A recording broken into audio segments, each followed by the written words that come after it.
So yesterday I actually visited this square. Behind me here is the Faculty of Theology for the Humboldt University, some other university buildings around here, and just on the other side of this building here, on that side is Museum Island, and across the bridge is the Faculty of Theology. Now I'm here this week to speak at a conference on the witness of the churches in conditions of political populism. And this particular square is a very interesting space because on the 10th of May 1933 a group of nationalistic students burnt hundreds of documents, books, papers that were written by free-thinking scholars and philosophers. And they did that because they thought that they were a threat to the rise of National Socialism. Now, one of the interesting things to think about is that in most of our societies, the people, the voice of the people, vox populi, is a very interesting phenomenon. It carries a lot of weight. And this week at this conference on populism and religion, I'm going to be speaking about two particular social entities in South Africa. The first of those is what's known as the People's Party, the African National Congress.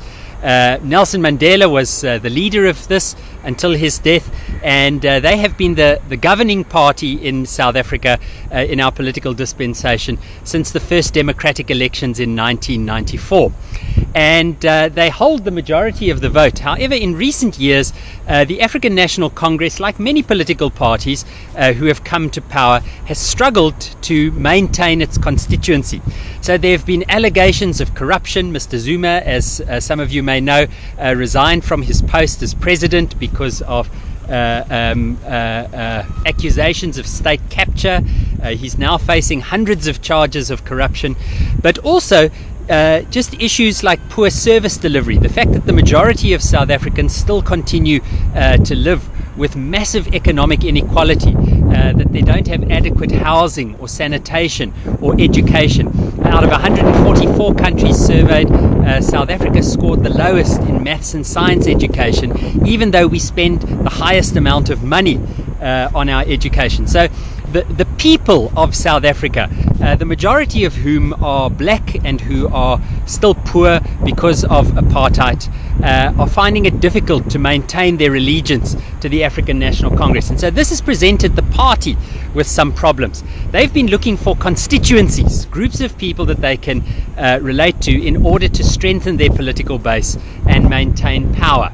Now, enter into this picture the Methodist Church of Southern Africa, of which I'm a member and a minister. Now, the Methodist Church of Southern Africa was one of the churches that worked together during the apartheid years for the liberation of South Africa and the downthrow of apartheid. Nelson Mandela was a member of this church. Winnie Mandela, who just recently died, was a member of this church. And there are a number of very notable South Africans who are members of this church. In fact, 65% of parliamentarians in the last South African parliamentary census indicated that they are Methodist. Now, what we have seen in South Africa is that the relationship between the church and the state, between the African National Congress and the Methodist Church of Southern Africa, has become somewhat problematic. In the run-up to the 2014 elections, Mr. Zuma increasingly politicized religious discourse and brought religion and politics into play with one another. And there's good reason for that. The first reason is that South Africa remains a very deeply religious country. The last household survey conducted in 2011 showed that 85% of South Africans self-identify as Christian, and that's an increase from the 2001 household survey in which 79% said that they're Christian. So we have a deeply religious nation. The second thing which is interesting is that the World Values Survey shows that 74% of South Africans place a higher level of trust in religious leaders and religious organizations than they do in either the state, political parties on the one side, and the private sector on the other. So what we've seen is that the governing party has sought to relate to the church as a constituency, a large section of the population, to garner their votes. Now, this is hugely problematic because two things happen when we blur those lines between religion and politics. Now, firstly, let me just say, I think that all religion is deeply political. We can't hold beliefs without them affecting the way in which we live in society. And the politics of our faith is a very important thing for us to be conscious of. But we have to be careful of party politics. Never yet in history am I aware of any Christian or Muslim, Hindu, any religious political party that has stayed true to their values. Politics tends to want to operate in the political realm, and it has a particular mandate to fulfill. It's also a threat to democracy when we begin to use religious constituencies and the language and the rules of the religious community to further party political aims. Now, here at the Berlin University, the Humboldt University of Berlin, one of the very famous students who studied here was the German pastor Dietrich Bonhoeffer. In fact, I'm staying in the Bonhoeffer Hotel.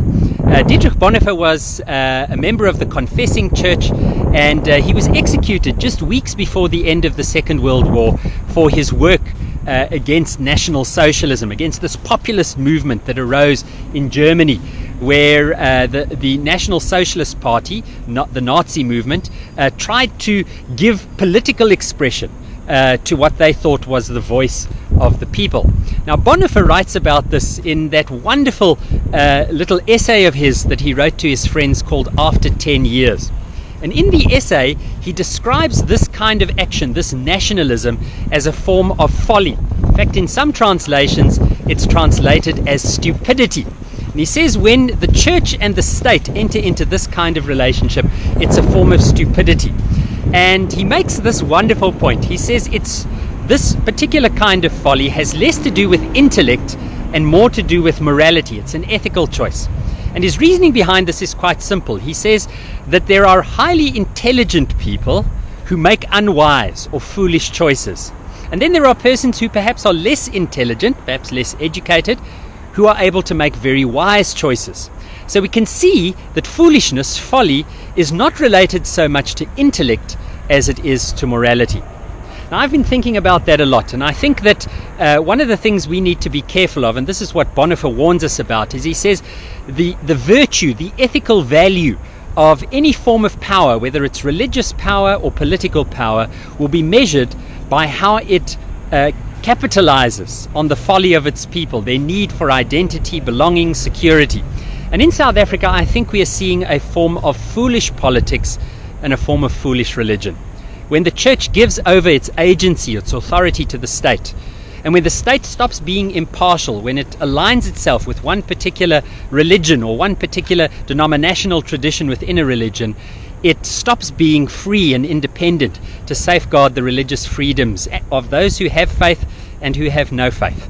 So I would like to encourage you, if you are a member of a particular religious tradition, perhaps you're a person who operates within the political realm in party politics, think a little bit about the relationship between populism, the voice of the people, the responsibility of state and political parties in government to secure the rights and freedoms of those people, and the function and role of religions within society, the moral responsibility that we have.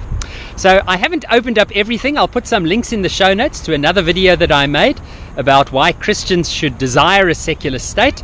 I'll also put some links to Dietrich Bonhoeffer's wonderful article After 10 Years.